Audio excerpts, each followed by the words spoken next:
Welcome to Spoken Injustice, where we put the criminal justice system in the dock. And a special welcome to this very first episode of Your Voice Matters. We first announced this podcast back in April, if you recall. Our inspiration came from the growing concern surrounding sexual offense cases, the sharp increase in the number of cases reaching court in the last 20 years, the debate over whether the presumption of innocence is being undermined, and the conflicting claims that many people are falsely accused while others say victims are not being taken seriously. This apparent paradox motivated us to explore the issue more deeply. In this context, we decided to launch a podcast aimed at understanding the complexities of the debate. Our initial plan was to feature opposing perspectives in each episode. However, because we received limited response from those who identify as victims who feel denied justice, we are starting this series by focusing on the perspective of those who speak about false accusations within this debate. We hope that in time, those who consider themselves victims of sexual offences and feel ignored by the system will also come forward to share their experiences. Rest assured, your identity can be protected upon request. Today, I'm joined by Felicity Strajak. Felicity has led a remarkably varied and fulfilling career, raising a family while working across teaching, law, and counselling. Each of these roles has given her a deep understanding of people, communication, and justice.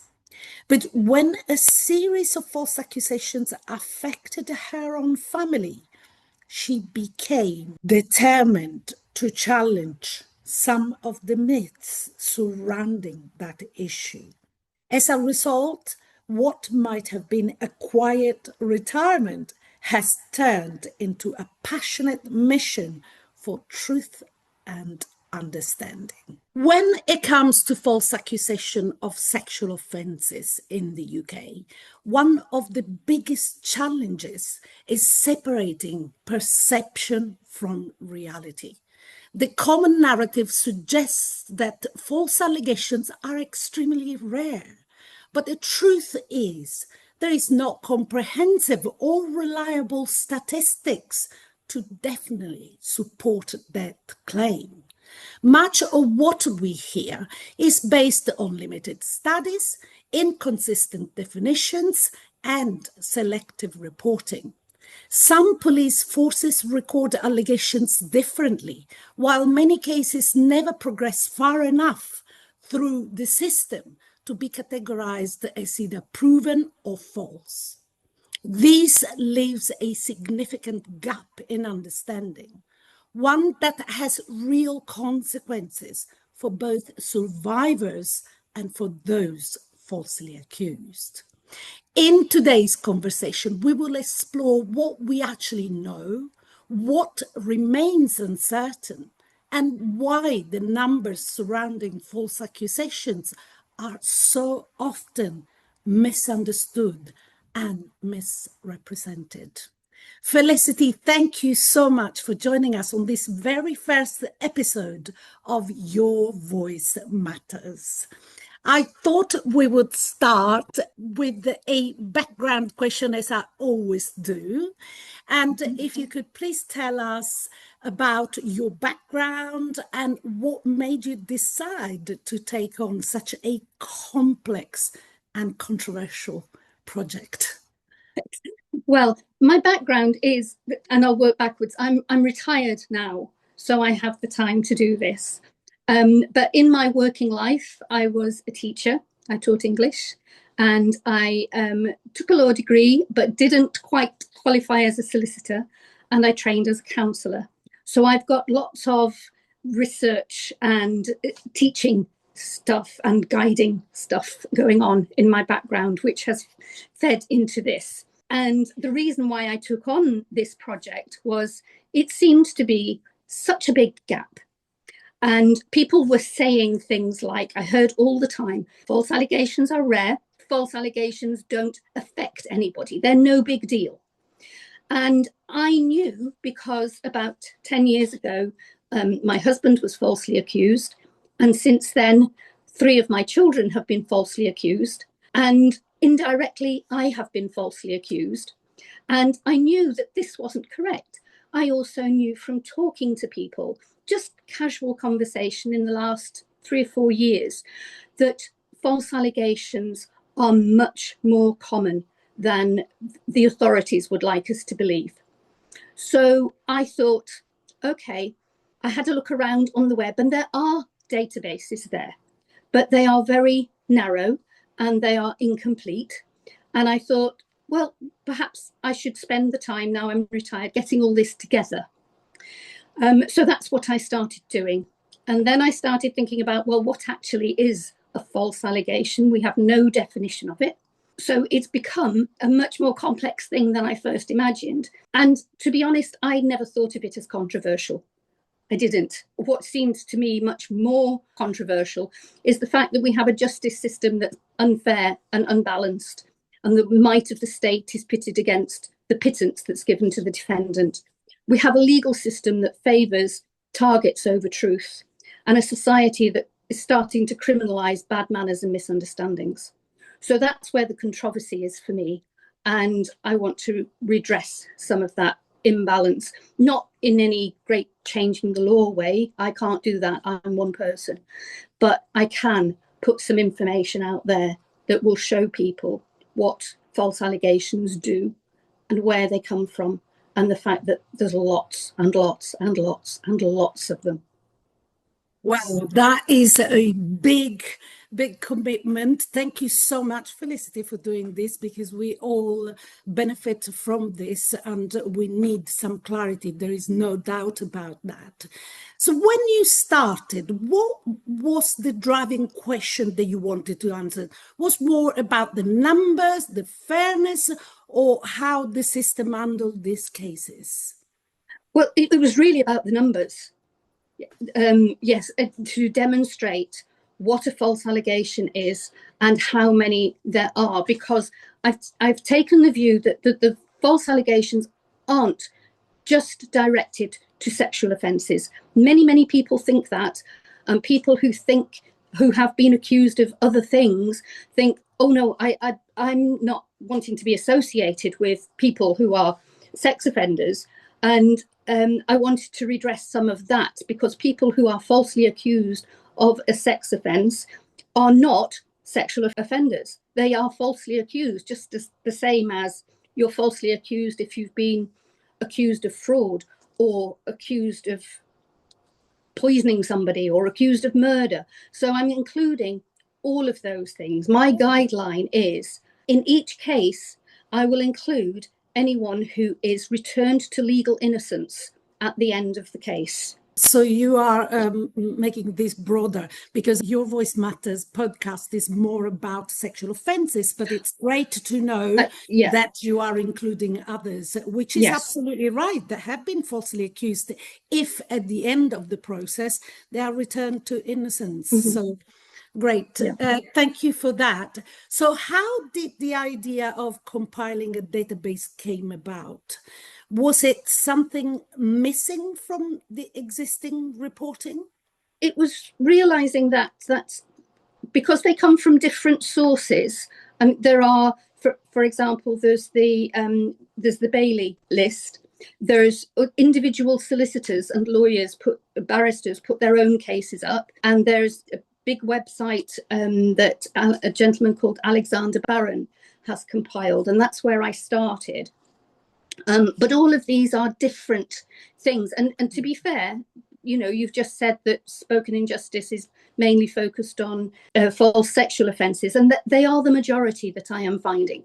Yes, sorry, no, it's not Spoken Injustice. It's only this podcast, Your Voice Matter. Oh, right. I'm sorry. We have started it specifically to understand this contradictory claims between those who say false accusations are rare and those who say the police is not even looking at my accusation of rape and as a victim, I'm being ignored. So these are really completely two opposite. So we wanted to understand. But no, the broader discussion, we're still interested, as Spoken Injustice looked at all issues related to the criminal justice system. So, right. Okay, I'm sorry for misunderstanding that bit just now. Not at all.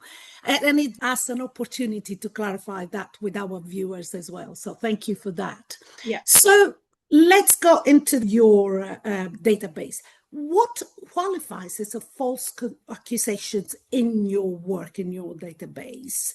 And how do you make sure you are distinguishing between proven falsehood and unresolved cases? That depends what you mean by an unresolved case.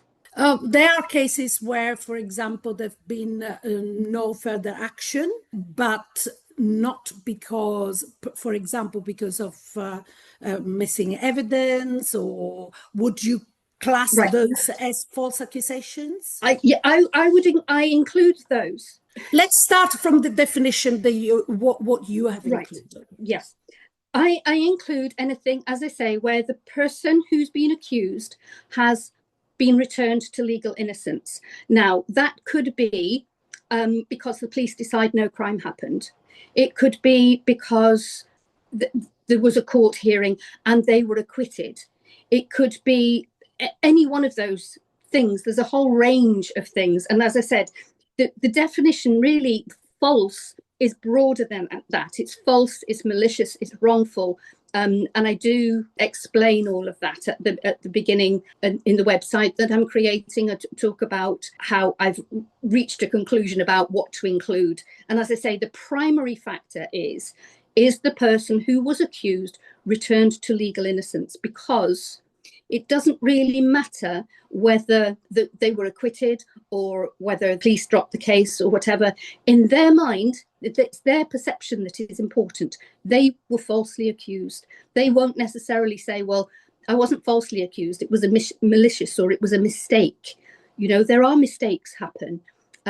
Vigilante action happens quite a lot.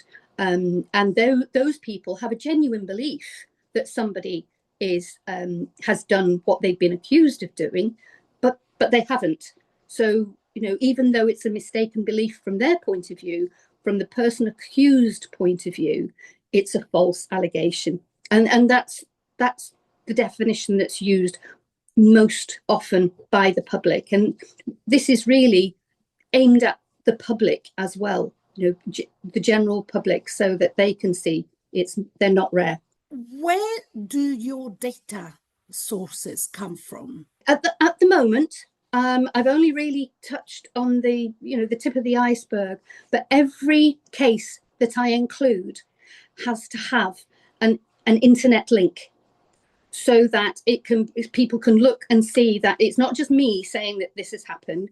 And though I would love to do that, because there are so many cases that never reach the press, never reach the public perception, all these people who are actually just dealing with the aftermath of a no further action, and nobody knows about it. And I think that's a shame, because they can't figure in the figures at the moment, because to start with, at least, there are so many with actual internet link proof that's what I'm relying on. So every case has either a link to a government list like Daily, or to a newspaper article.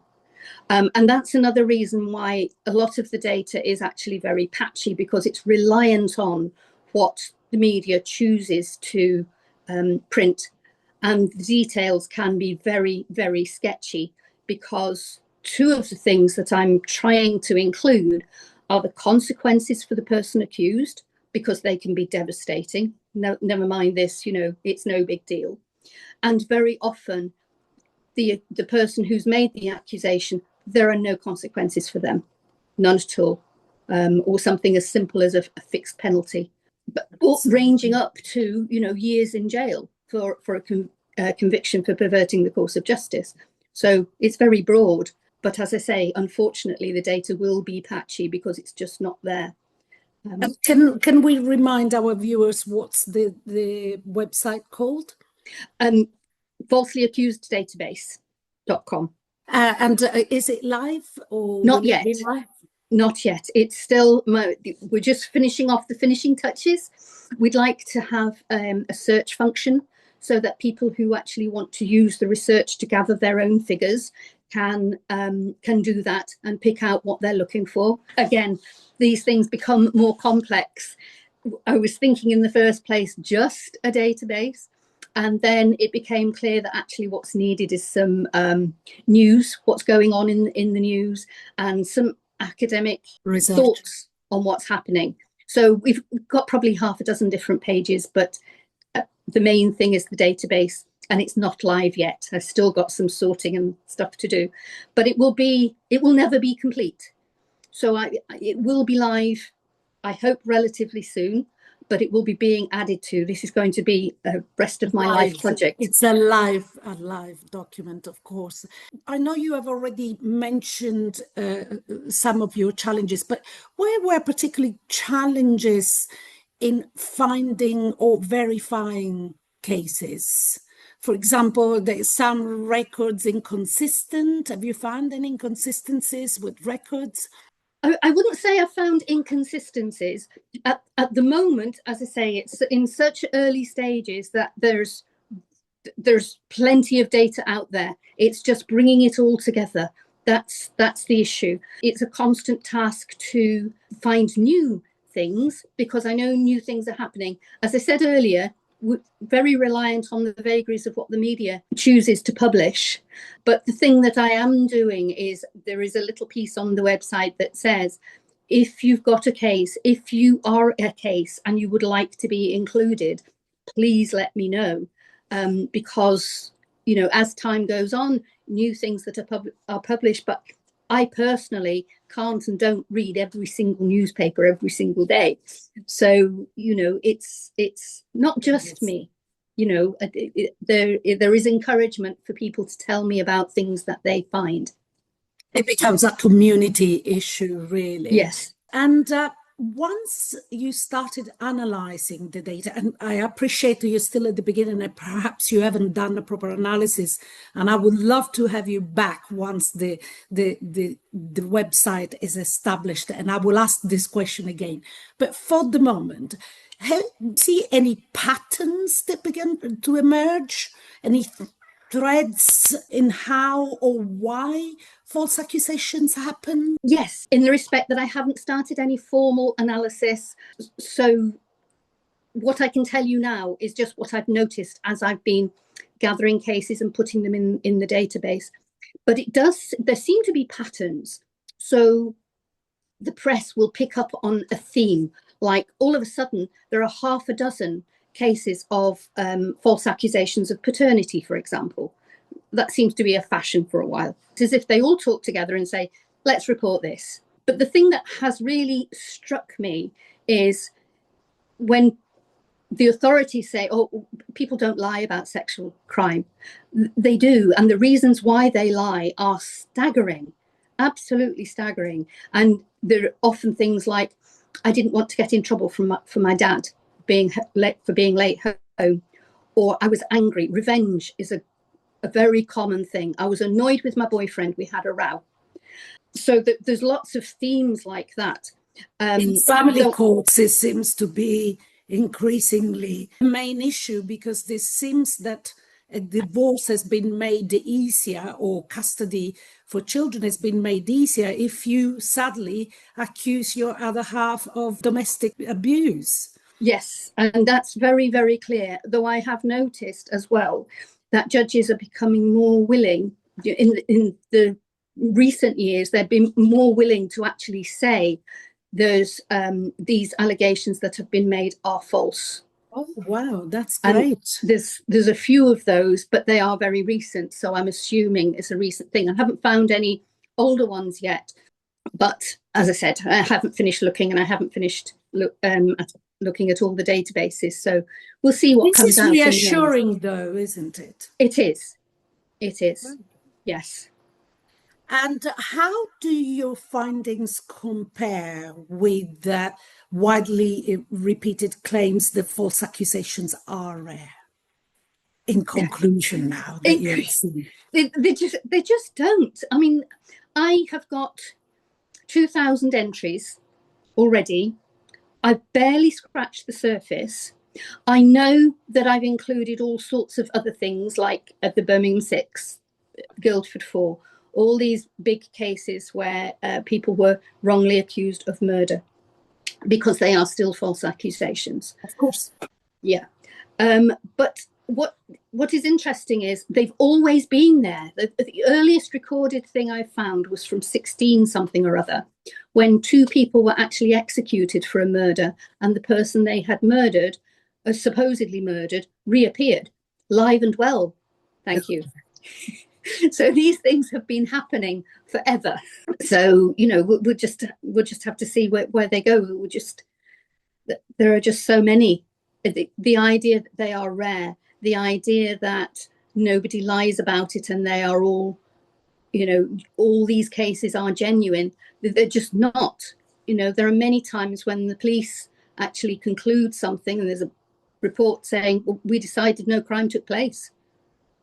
Yes. And have you seen any regional or institutional differences? For example, how police or media or courts handled these cases? No, not really, because what I'm relying on at the moment is, for the most part, just newspaper reports. And the newspaper reports are really just reporting on court cases. And as I say, there's a vast difference between what's available. Sometimes it's just a couple of lines. Sometimes they talk to the person acquitted in great detail. So I get a lot of information about how devastating it's all been for them. Other times, the person who's made the accusation and been prosecuted for perverting the course of justice has had a fair bit to say about her motivations. But generally, I only record a motive if the person making the accusation has stated it, rather than relying on assumptions about what solicitors think or what the accused says, or even what the judge says, because what they think may be obvious to you and me, and it may be correct, but it's not come from the person making the accusation themselves. That's very wise. Yeah. So as far as possible, I've relied on their words, not anybody else's. Were there any findings that surprised you or challenged your assumptions? The main one, I think, there are lots, but because you think you know about these things until you start looking in detail, you realise you don't know very much at all. But what really surprised me was how young some of the people who make false accusations of sexual offences could be. Very, very young. We're talking 11, 12, 13-year-olds. Oh, my word. Yeah. I had no idea. And also that boys as young as 10 are being accused. Oh, my goodness. Yeah. That is heartbreaking. This is disheartening, absolutely disheartening. I've got 12-year-old. God, I have to start to get worried already. I thought I had a few more years to. Oh, but it just demonstrates that false accusations, I believe, they're used as a weapon in the family court, but also in the playground, because children throw these things around, and I'm not sure they really understand what they're saying half the time. But they do. It's learned behavior. If the society reflects what the society is all about. So if they hear from the adults, it's clear that they will reflect on behavioral issues.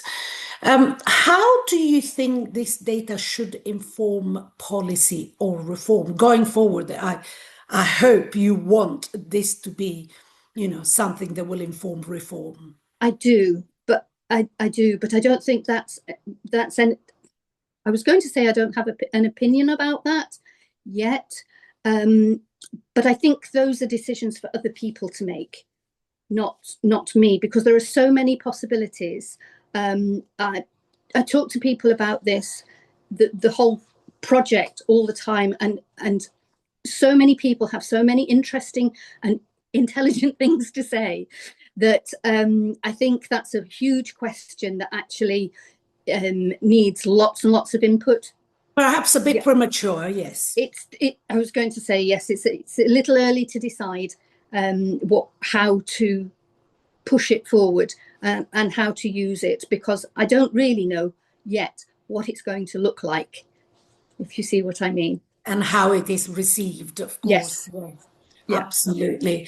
My next question is very much in the same line, and perhaps you would say is also premature.